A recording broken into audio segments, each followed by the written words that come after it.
Tonight on ABC News Live Prime, air travel nightmare. More than 1,000 flights canceled in a move to ease pressure on air traffic control during the government shutdown, causing chaos at airports across the country and headaches for travelers. It's just absolutely ludicrous. They have to do something. I mean, with the holidays coming, with Thanksgiving, there's no ends in sight. I'm Stephanie Ramos at Newark Airport with a look at how both travelers and airlines are handling the cuts. Shutdown day 38. Democrats unveiling a new plan to reopen the government while extending Obamacare subsidies. Republicans saying it's a non-starter. I'm Rachel Scott here on Capitol Hill. SNAP benefits began to flow in at least 9 states today, just hours after a federal judge ordered the Trump administration to fully fund the program. Meanwhile, at the White House, the president issuing new pardons, among them baseball great Darryl Strawberry for a 30-year-old tax evasion charge. It's the most wonderful and costly time of the year. Experts predict that shoppers will be spending more this holiday season, just over $1 trillion in the next 2 months, the first $1 trillion holiday shopping season ever. And Americans love their French wines, and now they're paying a lot more for them, thanks to tariffs here in the U.S. In tonight's Prime Focus, we travel to France's wine country for a look at how this is impacting the home of some of the world's most valuable grapes. Altogether, we're talking of something like 200,000 people affected in the United States of America, so it's quite serious.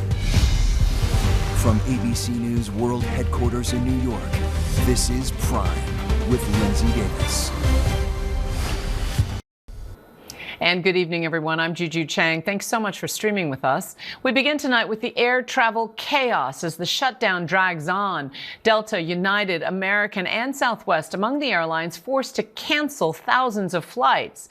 This also comes as a court just dealt a major blow to the Trump administration's appeal of that decision, forcing SNAP to be fully funded, as the administration has now asked the Supreme Court to step in. More on that in a moment. First, though, airports were packed today and disruptions are already underway. The canceled flights in response to the strain on air traffic controllers, many calling out during the government's shutdown. Airlines are now in the process of reducing flights by up to 10% in the 40 busiest markets. And there were major delays across the country today, at least 4 hours in Washington, D.C. alone.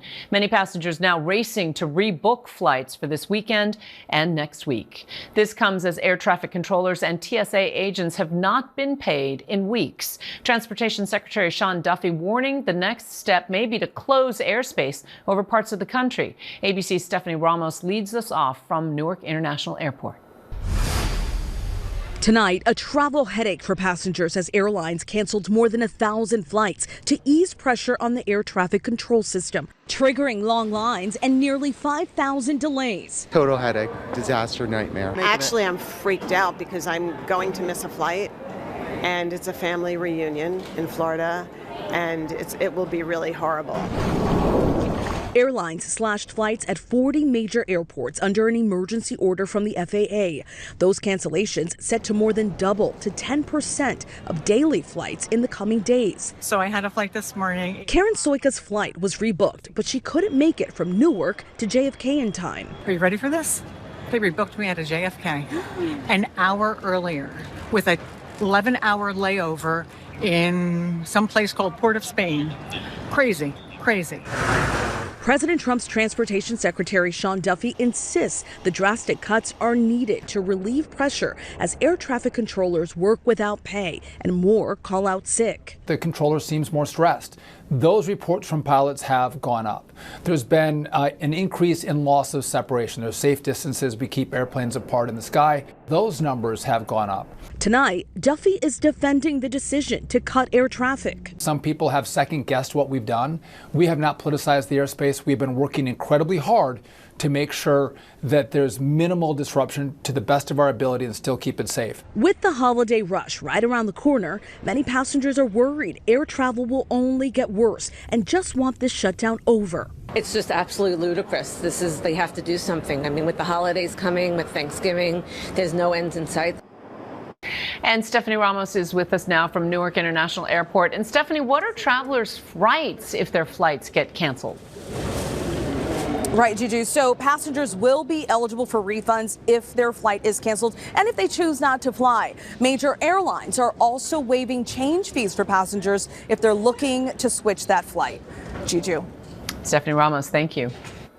And late today, Senate Democrats floated an offer to end the government shutdown, but Republicans have so far rejected the plan, extending the stalemate. The Trump administration is also pushing back against a judge's order to fully fund SNAP benefits immediately for more than 40 million Americans. Late today, a circuit court dealt the administration's appeal to delay fully funding SNAP a major blow. This as lines grow as food banks across the U.S. ABC's Rachel Scott reports from Capitol Hill. Tonight, on day 38 of the longest government shutdown in American history, Senate Democrats putting an offer on the table. Democrats are offering a very simple compromise. Democrats say they will vote to reopen the government if Republicans agree to extend Obamacare subsidies for 1 year, so healthcare insurance premiums won't skyrocket for more than 20 million Americans. Now, the ball is in the Republicans' court. We need Republicans to just say yes. But tonight, Republicans call Schumer's offer a non-starter. I am tired of political games. I really am. President Trump largely on the sidelines, refusing to even meet with Democrats. Tonight, the president posting, the United States Senate should not leave town until they have a deal. Meanwhile, hundreds of thousands of federal workers missing one paycheck after another, and 42 million recipients of food benefits, known as SNAP, worried about going hungry. Thanksgiving is coming up. I don't know. I'm just praying. In Cleveland, Ohio, 75-year-old Diane Howard receives just $63 a month from SNAP. But she makes that money stretch. $3 buys her 4 cans of corn at a discount grocery store or 2 boxes of spaghetti. Without it, she doesn't know what she'll do. I'm trying to hold on to God's hands and His grace and His mercy. But it's so hard. The Trump administration had refused to dip into emergency funds to pay out full SNAP benefits, waging a legal battle in court. But overnight, a federal judge ordering them to pay up. And late today, the Department of Agriculture saying they will comply with the judge's order. And Rachel Scott joins us now from Capitol Hill. And Rachel, tell us more about that late circuit court ruling on SNAP. Yeah, well, Juju, this has been ping-ponging back and forth in the courts. The Trump administration tried to appeal this ruling. Well, just moments ago, we heard from a federal appeals court that appeal was ultimately rejected. And tonight, we are learning that at least 9 states have started processing full SNAP benefits. Much relief for the 42 million Americans who rely on it, Juju. A sigh of relief for sure. Rachel Scott, thank you as always. And later tonight, we have an ABC News Live special look at the struggle for food assistance. We'll meet the people forced to live without the paychecks and food benefits their families so desperately need, thanks to the shutdown. That's tonight on ABC News Live and also on Disney Plus and Hulu. And now to the latest round of pardons issued by President Trump, including one for former baseball great Darryl Strawberry. The president cited in part Strawberry's Christian faith. Let's get right to our Mary Bruce at the White House tonight. Mary. Well, Juju, President Trump is pardoning baseball legend Darryl Strawberry, who has pleaded guilty to tax evasion charges 3 decades ago. The White House saying the 4-time World Series champ for the Mets and Yankees served time and paid back taxes, also noting his Christian faith and sobriety. The president is also pardoning the former Speaker of the Tennessee House of Representatives, Republican Glenn Quesada, just weeks after he was sentenced to prison on public corruption charges. Quesada now just the latest in a string of elected officials brought up on corruption charges to receive clemency from Trump or see their cases dismissed, including former Congressman George Santos and New York City Mayor Eric Adams. Juju? Mary Bruce, thank you. Thank you. Tonight, we're learning about the crew's final moments before that fiery crash of a UPS plane in Louisville, Kentucky. The NTSB saying an alarm went off as the crew scrambled to control the plane before impact. Here's ABC's Matt Rivers. Oh my God! Tonight, after one of the worst cargo plane crashes in history, we're learning more about the crew's final moments from the plane's cockpit voice recorder. About 37 seconds after the crew called for takeoff thrust, a repeating bell was heard, which persisted until the end of the recording 25 seconds later. NTSB board member Todd Inman says as that alarm blared in those final 25 seconds, the crew tried in vain to control the aircraft. 3 full days after this crash, and you can see the scene still blocked off by authorities. Multiple federal agencies still on site here trying their best to figure out exactly what happened. Crews searching the half-mile path of destruction, still putting out spot fires as the community honors the victims. UPS flight crew members Captain Richard Wartenberg, First Officer Lee Truitt, and International Relief Officer Captain Dana Diamond. And Luis Nesfedon, the father of 4, was at the scrapyard with one of his 3 grandchildren, 3-year-old Kimberly Asa, when that plane tragically ended their lives. And Juju, tonight, as this investigation continues, we now know that the first class action lawsuit has been filed against UPS, General Electric, and Boeing on behalf of the businesses and families affected by this deadly crash. Juju? Matt Rivers, thank you. Now to former NFL star Antonio Brown, arrested overseas and returned to the U.S. to face a charge of attempted murder. He's accused of opening fire and wounding a man during a fight outside a celebrity boxing event in Miami. ABC's Victor Akendo reports. Tonight, former NFL star Antonio Brown, now behind bars in New Jersey, awaiting extradition to Miami on an attempted murder charge. Overnight, authorities saying U.S. Marshals took Brown into custody in Dubai, ending a months-long manhunt. He was at Dubai. We knew this because of his videos. Brown recently posting this video at a hotel in Dubai as part of a brand partnership with a crypto gambling platform. Video showing the moment back in May when police say Brown was armed with a gun and chased after a man he'd just fought with outside a boxing event and opened fire. The man suffering a graze wound in the neck. A day after that shooting, Brown claimed self-defense, saying, regarding the boxing event that happened last night, I was jumped by multiple individuals who tried to steal my jewelry and cause physical harm to me. I will be talking to my legal counsel and attorneys on pressing charges on the individuals that jumped me. Authorities say Brown then left the country. And Victor Akendo joins us now. Victor, what else do we know about Antonio Brown and this particular case? Juju, Brown retired in 2024, his NFL career largely overshadowed by his legal troubles. If convicted here, a second-degree attempted murder charge carries with it a maximum sentence of 15 years in prison in Florida. Juju? A stunning case, to be sure. Victor Akendo, thank you. Now to a major Arctic blast that's on the move and expected to bring wind chills in the teens and 20s to much of the country. Some could also see the first snow of the season.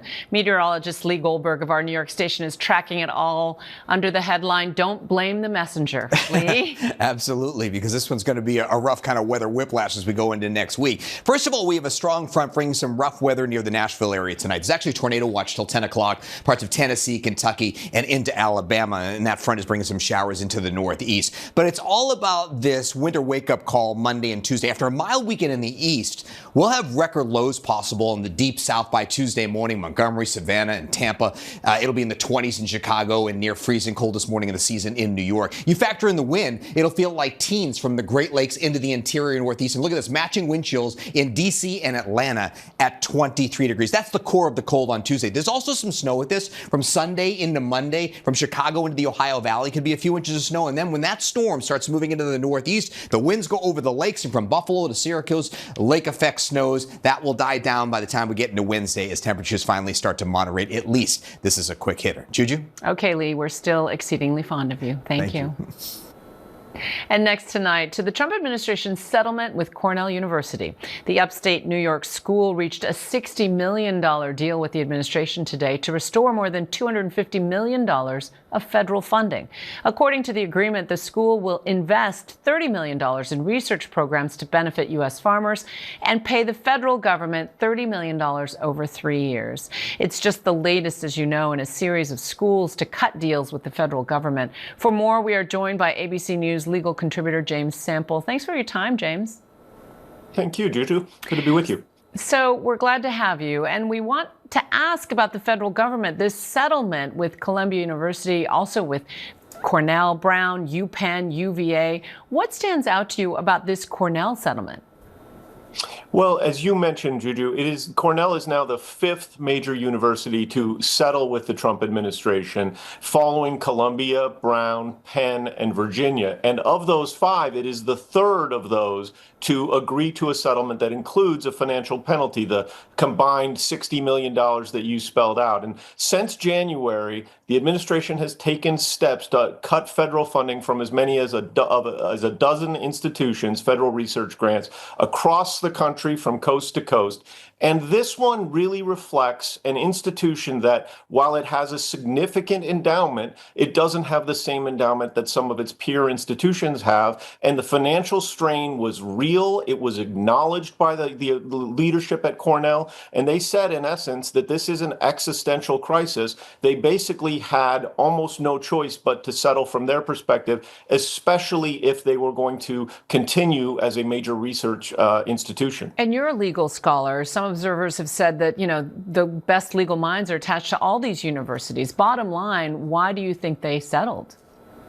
It's a good question, Juju, and I think that the answer is that you can be right on the law and you can still lose in an asymmetrical power battle. In fact, basically only one university institution is still out there left fighting, and that's Harvard. They've been winning. They've been winning repeatedly in the courts, and the universities are in many respects right on the law. Judge Allison Burroughs just in September issued a sweeping and really powerful ruling indicating that, in her view and in the view of the law, at least as she interpreted it, and that case will no doubt be appealed if Harvard does not choose to settle. But she said that basically the Trump administration is exacting penalties in a retaliatory sense for the university's refusal to engage in the kind of political orthodoxy and speech orthodoxy, policy orthodoxy that the Trump administration is demanding. The critics of this kind of settlement regime say that appeasing a bully only further empowers the bully, that this is a kind of extortion scheme that is taking on a legalized force because it's occurring vis-a-vis the government. At the same time, on the other hand, you have significant research funding, you have real people's lives, careers at stake, and potentially life-saving research that is threatened. And so the reality here is that even though the universities may be correct on the law, they simply lack the power to stand up because they are so dependent on federal funding. You mentioned Harvard with its large endowment as its holdout. How does this sit within the scope of the administration's larger campaign against colleges? Well, the Harvard is really out there on an island right now, despite the fact that they've been winning in the courts. And so Harvard is unique in a couple of respects. It's unique in terms of the scale and scope of its endowment and its ability financially to weather the storm. It's unique in the sense that it has been taking advantage of that leverage to fight in the courts, and that the wins in the courts have given it more leverage. But even despite all of that, there are settlement discussions that have been widely reported on that indicate Harvard might be willing to settle its case with the Trump administration for, according to some reports, as much as $500 million. And one of the things that is really, really interesting here is we've seen the administration go after law firms. We've seen the administration go after media organizations. And we've seen the administration go after universities. Just 3 weeks ago, you had dozens of reporters at the Pentagon who were faced with the untenable choice of either doing their job and holding power to account, or walking out and turning in their credentials. Ironically, perhaps, it is institutions that are more financially dependent on the government who are having a harder time standing up. You sit in the world of academia. You're a professor of law. What are the broader impacts here for higher ed in the very, very short time we have left? It's an important question. I think that clearly admissions has got to be race blind to comply with Students for Fair Admission, which is the Supreme Court decision in 2023. That is clearly an administration priority. Universities need to protect and take seriously concerns that to protect the Jewish community, to protect them against anti-Semitism. That's obviously part and parcel of this. But at the same time, universities are the beacons of academic freedom. They're the beacons of free thought, and enlightened thinking requires some freedom to depart from governmental orthodoxy. James Sample, thank you as always. We appreciate your insights. We're going to turn now to new reporting on the deadly shooting of a house cleaner in Indiana. The wife and mother of 4 was shot through the front door when she mistakenly went to the wrong home. Here's ABC's Aaron Katursky. Tonight, a family is demanding justice, and prosecutors are weighing charges after the horrific shooting death of a woman who showed up to clean the wrong house. Police say Maria Florinda Rios Perez de Velasquez, a mother of 4, arrived at the wrong address in Whitestown, Indiana, just before 7 Wednesday morning. Authorities say the homeowner shot her through the front door. She died in the arms of her husband. I never thought it was a shot, her husband says. I realized when my wife took 2 steps back. She looked like she'd been hit in the head. She fell into my arms, and I saw the blood everywhere. Police have not identified the shooter. Indiana has a strong stand-your-ground law that allows deadly force when there's a reasonable belief it would prevent a home invasion. But neighbors aren't so sure it applies here. It shouldn't have happened, you know. Don't shoot first, ask questions later. I talked to the prosecutor today, Juju. He conceded he has a difficult decision to make. He's weighing whether it was reasonable for that homeowner to use deadly force, believing the cleaner could have been an intruder. He said he expects to make a decision by the end of next week. Juju? Aaron Katursky, thank you. 7 new lawsuits have been filed against the tech giant OpenAI, claiming their clients have been driven into delusional states, at times resulting in suicide after engaging with ChatGPT. We sit down with one man represented in the lawsuit who says he is one of the lucky ones who's still alive today. Our Elizabeth Schulze has the full report. Imagine feeling for real that you are the one person in the world that can stop a catastrophe from happening. It's the potentially dangerous side of new age technology. Then ask yourself, would you ever allow yourself to sleep, eat, or do anything that would potentially jeopardize you doing and saving the world like that? Where lines become blurred between reality and delusion. And the answer is probably no, and that's what kind of happened to me. 30-year-old Jacob Irwin, now speaking out on camera for the first time to ABC News, says ChatGPT caused him to lose grip on reality, sending him spiraling into delusions. Jacob, who's on the autism spectrum, would go days without sleep, fueling manic episodes which he says landed him in the hospital after ChatGPT allegedly affirmed his belief that he could bend time. It made me think I was gonna die on my birthday with the paper, and that's why I was very ecstatic. Basically, when it was April, it turned into flattery, then it turned into grandiose thinking of my ideas. In the middle of his mania, he says he asked ChatGPT if he was crazy. His chatbot responds no, and he was in a state of extreme awareness. Jacob tells us he would spend over 60 days in and out of a psychiatric facility. During this time, he attempted to jump out of a moving vehicle, and another time physically endangered his mother. For the first time in my entire life, I was afraid of my son. He's never had any kind of mania before. I've never experienced anyone with mania before. This is just completely foreign, and you're trying to understand this, and it is just absolutely nothing that it's not in your wheelhouse. You're not thinking, oh, my son's having a psychotic break. He's now filing a lawsuit against OpenAI, stating it designed ChatGPT to be addictive, deceptive, and sycophantic, knowing the product would cause some users to suffer depression and psychosis, yet distributed it without a single warning to consumers. Going on to add, the app's inability to recognize crisis poses significant dangers for vulnerable users. I am vulnerable, but there's millions of vulnerable people out there. The real question is, why is OpenAI making something that exploits that weakness and causes psychological distress? He thought that was his purpose in life, so he was changing the world, and now suddenly it was just this psychological warfare performed by a company trying to, the pursuit of profit. According to his lawsuit, in June, a psychiatrist diagnosed him with brief psychotic disorder, likely driven by AI and chatbot interactions. They've built a product that is defective. They knew it was defective, and they deployed it anyway in the pursuit of profit. Sam Altman openly admitted that this was one of his greatest safety failings, and still deployed this defective product. Jacob's lawsuit is one of 7 new complaints filed by attorneys representing families and individuals, accusing ChatGPT of emotional manipulation, supercharging harmful delusions, and acting as a suicide coach. In April of this year, OpenAI CEO Sam Altman announced it was rolling back its ChatGPT 4.0 update because it was overly flattering or agreeable, the same version Jacob says he engaged with for months. His case is part of a wave of lawsuits that have been filed against companies behind emerging AI products. In a statement to ABC News, OpenAI said this is an incredibly heartbreaking situation and we're reviewing the filings to understand the details. We trained ChatGPT to recognize and respond to signs of mental or emotional distress, de-escalate conversations, and guide people toward real-world support. We continue to strengthen ChatGPT's responses in sensitive moments, working closely with mental health clinicians. Jacob considers himself one of the lucky ones to still be here today. I'm happy to be alive, and that's not a given. I am grateful. Elizabeth Schulze, thank you for that eye-opening report.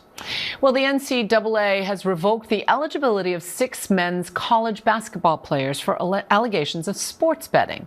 Players from New Orleans, Mississippi Valley, and Arizona State are accused of betting on games, sharing insider information, or manipulating performances during the 2024 through 25 season. The NCAA says the players, including Arizona State's leading scorer, B.J. Freeman, influenced scores to affect betting outcomes. This comes amid an ongoing wave of gambling investigations across sports and pro sports. Tonight, we've learned that James Watson, the pioneer of modern biology, has died.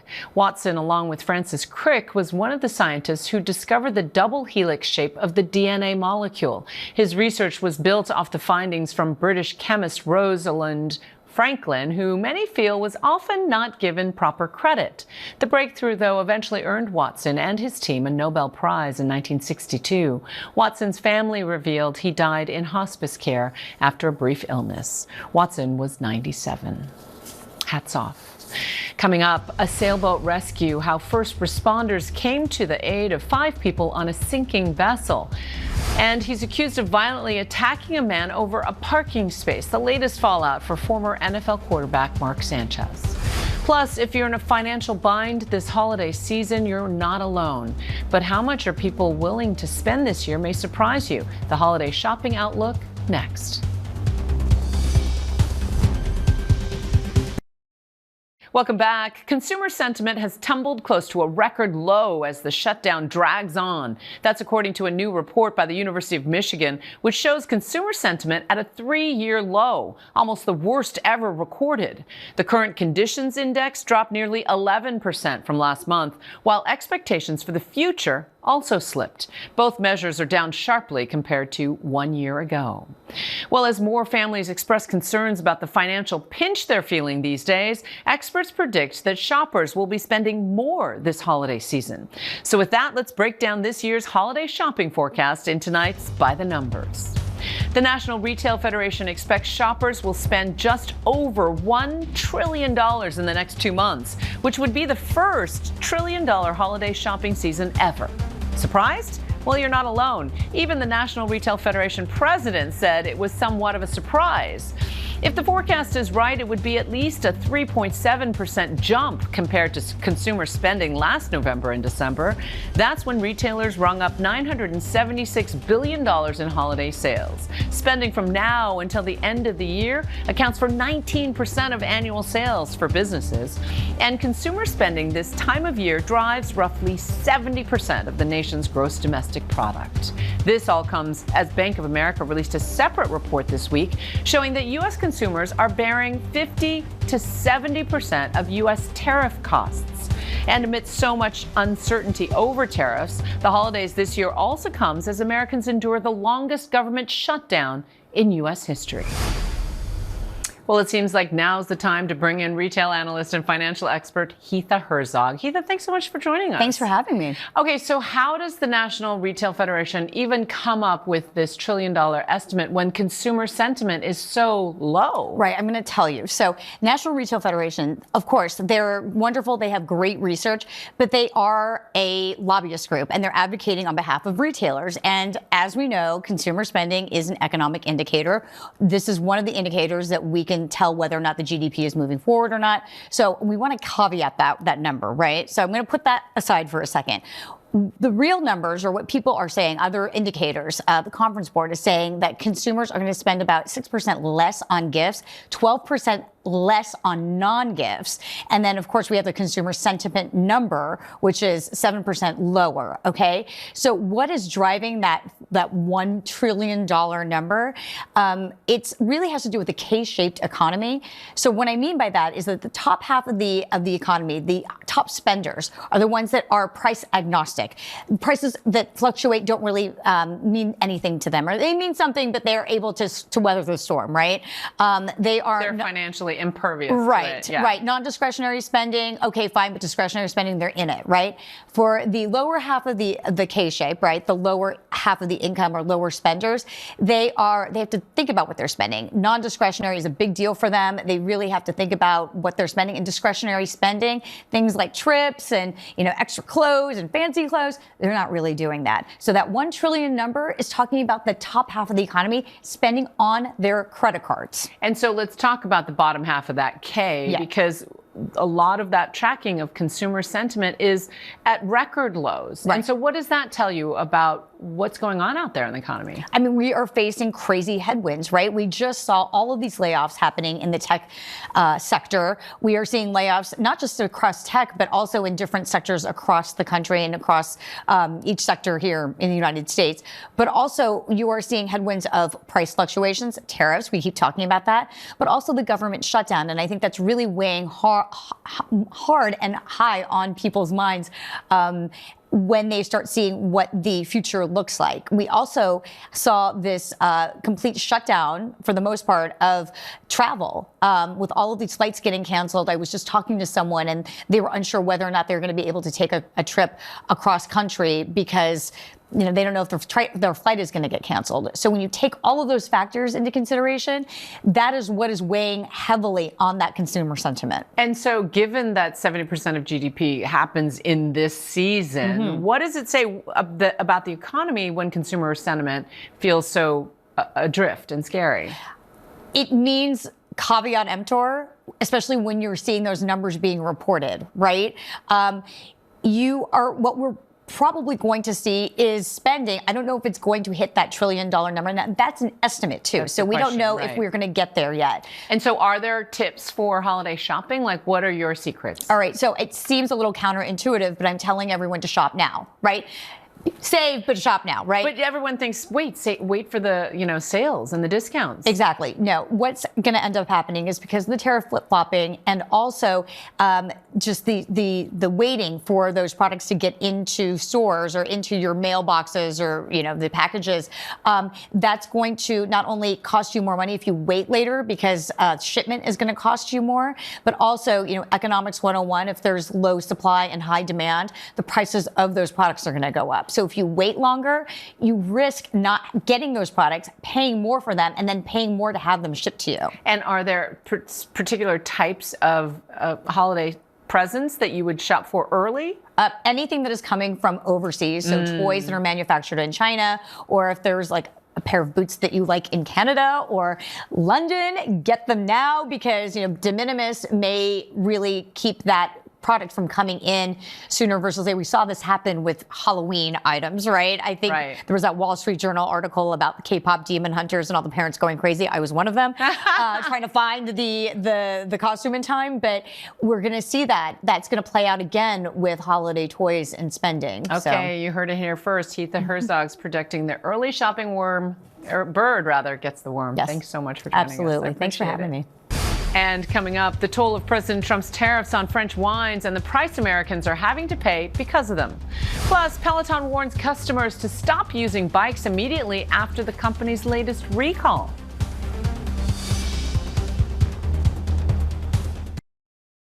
Americans love their ooh la la French wines, and now they're paying a lot more for them because of President Trump's 15% tariff on all French wine exports to the U.S.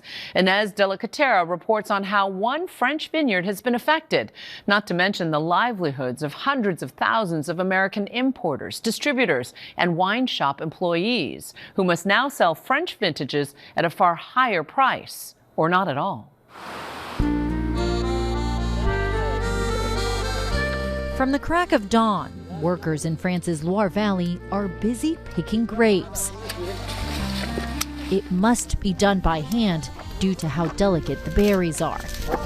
It's hard labor, but it's also the most magical time of the year for winemakers. It's kind of the best time of the year for you guys. Oh yes, absolutely. It's such an exciting time of the year. You know, we have worked 12 months in this block by pruning and then protecting the vineyard. At Domaine Henri Bourgeois, they've been producing Sancerre for generations, one of France's most distinctive wines, bright and crisp. Henri Bourgeois winery has been created in 1696, maybe before that. We are the 10th generation, so it's very special to me, for example, when I come to a block like this one, and I know that it has been planted by my grandfather. All year, they've tended to their vines, avoiding plagues, mildew, humidity, focused on creating the perfect conditions for the grapes to grow, otherwise known as terroir. Terroir is a word, really a French word. We won't have any translation of it. So it's a combination of different parameters, factors. First of all, the climate. Second, the plant. Third, the man and the soil. So the combination of the four will create the specification of a terroir. To make sure the grape is ripe, you obviously have to taste it. With just a touch of acidity, yeah, it's going to be perfect. But this year, hanging over the joyful harvest season, are newly imposed tariffs, 15% on all French wine exports to the United States. The U.S. accounts for up to 1/3 of Sancerre wine exports. It's definitely the main subject over the summer that we were discussing. The tariffs aren't as bad as they could have been. President Trump initially threatened 200% duties. Yet French wine producers have warned of a brutal impact. The European Committee of Wine Companies still estimates the current tariffs could cause the wine industry to lose close to $1 billion over the next year. Already, champagne shipments to the U.S. dropped by more than 40% in August. Importers, distributors, the wine shops, all together we're talking of something like 200,000 people affected in the United States of America, so it's quite serious. In the U.S., wine is sold under a 3-tier system. Producers sell to distributors, who sell to retailers, who sell to consumers. The U.S. Wine Trade Alliance estimates a wine bought last year will be 35% more expensive this year due to both tariffs and the declining value of the U.S. dollar. European wines account for 75% of the U.S. industry's profits. American wine groups, including the Napa Valley Vintners, the Wine Institute, and the National Association of Wine Retailers, sent President Trump a letter asking him to reconsider his policy, warning tariffs could put 25,000 American jobs at risk. Ultimately, winemakers expect the cost will be passed on to consumers. We cannot absorb everything as producers. We have partners, we have importers, and importers work with distributors work with retailers.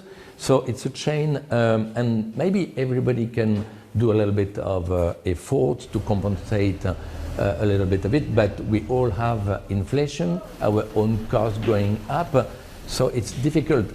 This American family has been coming to France for decades.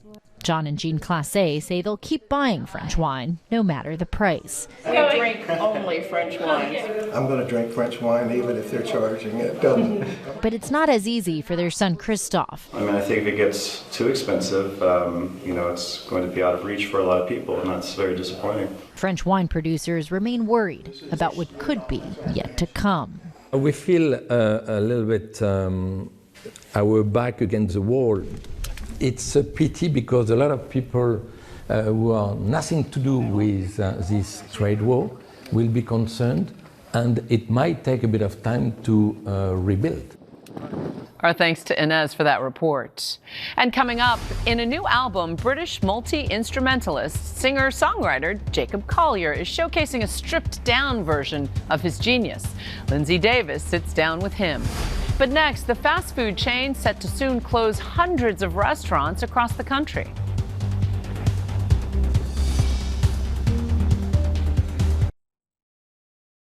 The amazing rescue of passengers on board a sinking sailboat. A popular fast food chain is closing hundreds of stores, and a bear breaks into the same home twice. These stories and more in tonight's rundown. The U.S. Coast Guard said 5 people were rescued after their sailboat began to sink far off the coast of North Carolina. A rescue plane was able to communicate with the survivors who'd abandoned ship for a life raft. They were brought onto a rescue helicopter. Officials said all 5 people were in good health. Wendy's is expected to close hundreds of its fast food restaurants. Kirk Tanner announced the move on an earnings call with investors. The CEO also added that they will be opening an equal number of stores in areas they think can generate better revenue.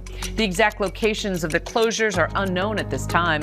Wendy's also announced its plans to unveil a relaunch strategy to combat declining sales. Exercise equipment company Peloton is voluntarily recalling more than 800,000 exercise bikes due to a potential issue with the bike's seat post that breaks and injures users. The recall affects certain original series Bike Plus models manufactured from December 2019 through July 2022. Peloton said users should stop using recalled bikes and contact Peloton for a replacement seat post. Former NFL quarterback Mark Sanchez is no longer with Fox Sports. Sanchez is set to go on trial next month on charges stemming from an altercation last month in Indianapolis that left him and a 69-year-old man hospitalized. Police allege that Sanchez violently attacked the man after getting into an argument about a parking space. Sanchez has pleaded not guilty to the charges. The Grammys announced nominations today for the 68th Annual Music Awards. Kendrick Lamar leads with the most nominations at 9, followed by Lady Gaga, Circuit, and Jack Antonoff with 7 nominations apiece. Bad Bunny, Leon Thomas, Sabrina Carpenter, and Serban Ghania round out the list of most Grammy nods with 6 nominations each. Bad Bunny also continued his record-breaking streak this year by becoming the first Spanish-language artist to earn Best Album, Record, and Song nominations in 1 year. A curious bear apparently broke into the same Colorado home not once, not twice, but 3 times this week and left crumbs of evidence behind. The homeowner said the bear had been breaking into her car for weeks, but things escalated as the animal broke into her house through a sliding door at 1 in the morning. A few hours later, the bear was back, this time rummaging through the kitchen, and last night the homeowner said the bear was back yet again. Colorado Parks and Wildlife says bears are trying to eat as many calories as possible before winter.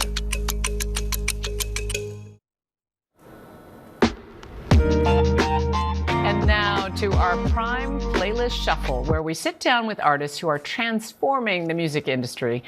British multi-instrumentalist, singer-songwriter Jacob Collier has been described as the colorful Mozart of Gen Z.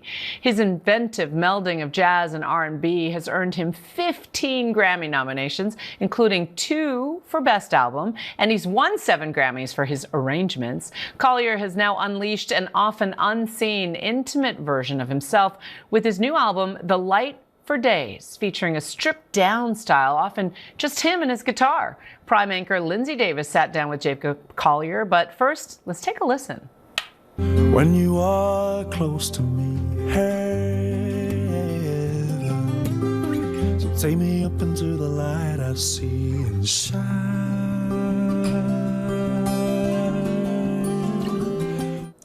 Taking a break now from his world tour is Jacob Collier. Thank you so much for joining us. Thank you for having me. It felt like you kind of just went into a place, a zone, as you were listening to the music, Absolutely. Right? So you describe this new album as really stepping back from your 4-volume album, your award-winning album, Jessie, which really you describe this as being a freer, more raw version of your original sound.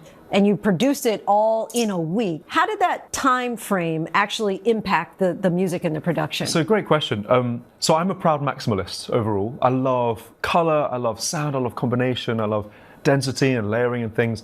I had a 4-day window before my tour began in Asia back in May, and I wanted to do something musical, so I decided to make an album. And I picked one instrument to focus on, and I picked this 5-string guitar, and made the album using this guitar and layered my voice and guitar, and it ended up being quite a refined palette and something I really enjoyed. When you have so much success, when a particular sound, is there ever pressure to kind of stick with what's been working rather than try something new?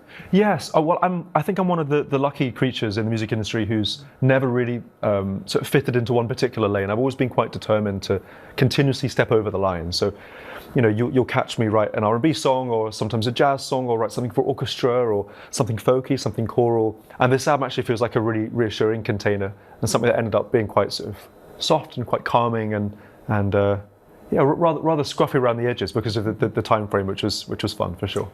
You're known for building grand orchestrations and really breaking the rules. How do you know what, by breaking the rules and maybe playing this song on my guitar that's not really tuned up, or playing a song in a key that doesn't really exist, this is going to sound good? Yeah, well, if it sounds good because it gives you goosebumps. And my good friend Quincy Jones used to say, always follow your goosebumps. It's like the best piece of advice he ever gave me, because if it's working, in your body, in your mind, in your heart. On The Light for Days, you have 5 cover songs, and when you're doing songs that the Beatles were known for, or the Beach Boys, or James Taylor, how do you pay homage to those groups, those musicians, and at the same time really make it your own?